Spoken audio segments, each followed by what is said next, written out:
sauver ton pote, mon pote.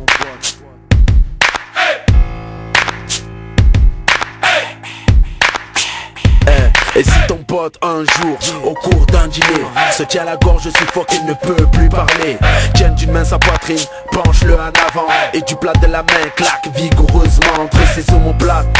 5 fois tu frapperas, s'il va bien tant mieux, mais si ça ne va pas, viens te placer derrière lui, passe tes bras sous ses bras, au-dessus du nombril un point fermé tu mettras, comprime-lui le ventre, garde tes coudes écartés, pour que ton pote rejette ce qui l'empêche de respirer. 5 compressions tu feras s'il n'a pas de réaction, et tu recommenceras tes claques et compressions jusqu'à ce que ton pote rejette le corps étranger, se remette à parler ou commence à tousser. S'il saigne abondamment, il faut vite appuyer sur la plaie de ton pote pour le sang arrêter. Utilise un plastique en y entrant la main et appuie sans retard, ton geste ne sera pas vain. Si de la plaie dépasse un objet étranger, appelle les secours, surtout ne pas l'enlever.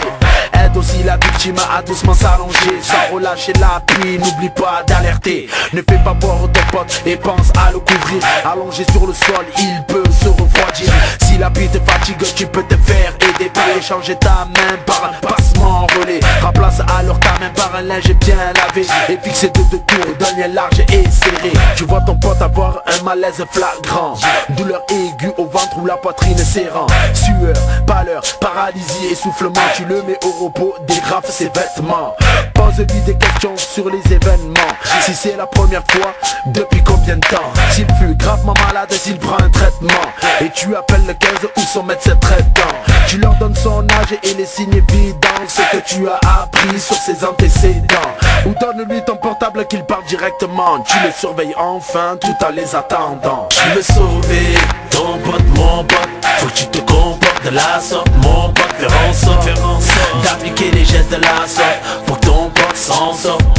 Tu veux sauver ton pote, mon pote, faut que tu te comportes de la sorte, mon pote. Faire en sorte d'appliquer les gestes de la sorte pour que ton pote s'en sorte. Si ton pote s'est blessé, sans grosse hémorragie, lave tes mains, soigne-le et surtout parle-lui. Si sa plaie est au ventre, allonge-le, jambes fléchies. Pour une plaie au thorax, mets-le demi-assis. Si c'est une plaie à l'œil, allonge-le à plat d'eau. Dis-lui de ne pas bouger, de garder les yeux clos. Si ton pote s'est brûlé, tu vas devoir l'aider. Refroidir sans brûlure, sans pression, l'arroser. Si c'est un avalant, il faut rien lui donner. Ne pas le faire vomir, vite appeler les pompiers. Ton pote se plaint d'un membre, il est peut-être cassé. Rassure-le et dis-lui de ne pas s'inquiéter. En cas de traumatisme, faut l'immobiliser. S'il se plaint de la tête, dis-lui de ne pas bouger. S'il se plaint de son dos, sa tête tu maintiens, tu l'empêches de bouger. Appelle un médecin, surveille ton copain et réconforte-le d'un vêtement, d'une couvrante, si possible réchauffe-le. Si l'âge de la victime est de 1 à 8 ans, et si c'est un bébé, les gestes sont différents. Face à l'événement, il faudra assurer. Qu'y a-t-il de plus beau qu'une vie à sauver? Si tu sors de ton pote, tu veux te préoccuper, alors apprends de suivre les gestes bien adaptés. Tu veux sauver ton pote, mon pote, faut que tu te comportes de la sorte, mon pote. Faire en sorte d'appliquer les gestes de la sorte pour que ton pote s'en sorte. Tu veux sauver ton pote, mon pote, faut que tu te comportes de la sorte, mon pote. Faire en sorte d'appliquer les gestes de la sorte pour que ton pote s'en sorte.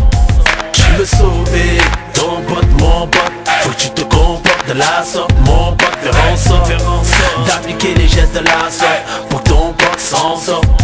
Tu veux sauver ton pote, mon pote, faut que tu te comportes de la sorte, mon pote. Faire en sorte d'appliquer les gestes de la sorte pour que ton pote s'en sorte.